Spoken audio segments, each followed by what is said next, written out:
आपलं स्वागत. पाहूयात आजच्या ताज्या घडामोडी. राज्य शैक्षणिक संशोधन व प्रशिक्षण परिषद पुणे प्रसार माध्यम विभाग समग्र शिक्षा सन 2024-25 अंतर्गत ग्रंथालय पुस्तक निर्मिती उपक्रमांमध्ये राज्यातून 229 नियमित अधिकारी व शिक्षक यांच्या पुस्तकांची निवड झाली आहे। यामध्ये कोल्हापूर जिल्ह्यातील नियमित अधिकारी व शिक्षकांच्या 10 पुस्तकांची निवड झाली असल्याची माहिती कोल्हापूर जिल्हा शिक्षण व प्रशिक्षण संस्थेच्या वरिष्ठ अधिव्याख्याता डॉक्टर अंजली रसाळ यांनी दिली आहे।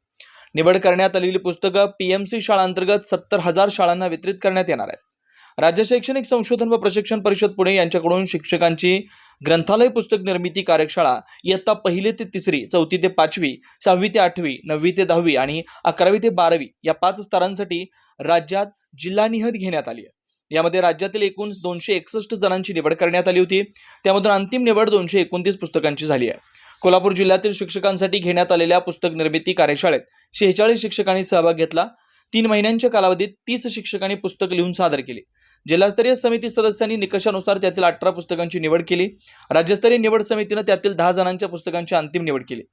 कोल्हापूर जिल्ह्यातील निवड झालेले नियमित अधिकारी, शिक्षक, लेखक व त्यांची पुस्तकं: संगीता भरत अलगौंड, कुमार विद्या मंदिर, गांधीनगर, तालुका करवीर, काव्यांगण; चंद्रशेखर तेली, नेहरू विद्या मंदिर, शिंदेवाडी, तालुका करवीर, गमाडी, गम्मत मनुची; सादिया रियाज मुजावर विद्या मंदिर, चव्हाणवाडी, तालुका करवीर, स्प्राउट्स; सुभाष भाऊ चोपडे विद्या मंदिर, पाचर्डे, तालुका भुदरगड, जमाडी, जम्मत करूया, गम्मत; डॉक्टर अंजली सतीश रसाळ, वरिष्ठ अधिव्याख्याता, जिल्हा शिक्षण व प्रशिक्षण संस्था कोल्हापूर, चिमुकल्यांची नाटकुली; मधुकर शिवाजी मुसळे विद्या मंदिर, कुडुत्री, तालुका राधानगरी, चांदण्यांचं झाड; Sachin Anandrao Rude, Shirti high school, Shirti, the world of poem; Shrikant Shripati Patil, Balwantrao Yadav high school, Peth Vadgaon, पावसाळी पाहुणे; प्राध्यापक रवींद्र बाबासू पाटील, अण्णासाहेब डांगे महाविद्यालय, हातकणंगले, क्रांतीवीर; ऋतुजा आशिष गुरव, मुख्याध्यापिका, सौ शीलादेवी डी शिंदे सरकार हायस्कूल, तपोवन, कोल्हापूर, व्यक्तिमत्व विकास व व्यवसाय मार्गदर्शन.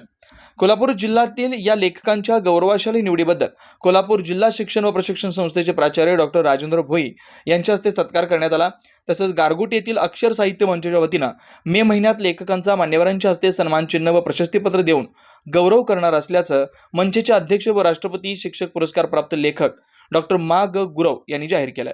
एसबी न्यूज साठी बोरगावहून मुख्य संपादक शिवाजी भोरे। राजकीय, सामाजिक, आर्थिक असा सर्व घडामोडींचा आढावा पाहायला विसरू नका एसबी न्यूज चॅनल आणि नक्कीच सबस्क्राइब करा।